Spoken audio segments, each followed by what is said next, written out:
आप तक पहुँचे तो लाल बटन दबाकर चैनल को सब्सक्राइब करें और साथ में बेल आइकन दबाना ना भूलें। धन्यवाद।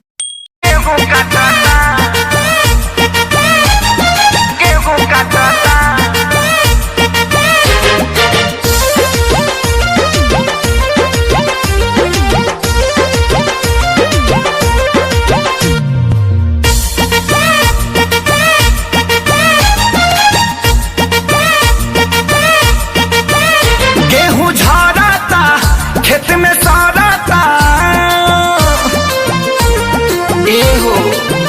गेहूं झाड़ता, खेत में साराता, रोज देखी देखी हमर होकर जा फटता।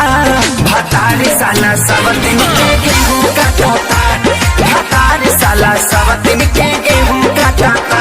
जब मना करी हमारा के रोजो डांटता, जब मना करी हमारा के रोजो डांटता। भतारी साला सब दिन के गेहूं काटता, भतारी साला सब दिन के गेहूं काटता।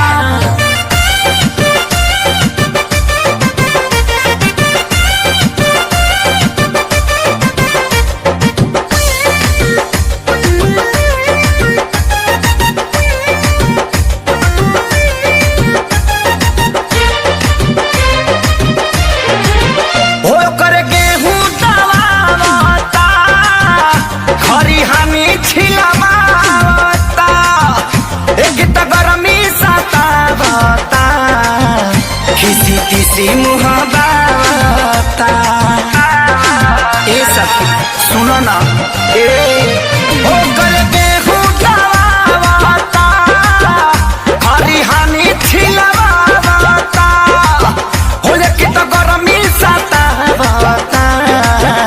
किसी किसी मुहाबता दुखवा ताही हो कैसे कही हो, भइल कुकुर के रहन जूठे पतल चाटता।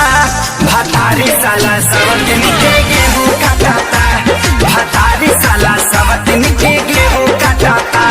जब मना करी हमारा के रोजो डांटता, जब मना करी हमारा के रोजो डांटता।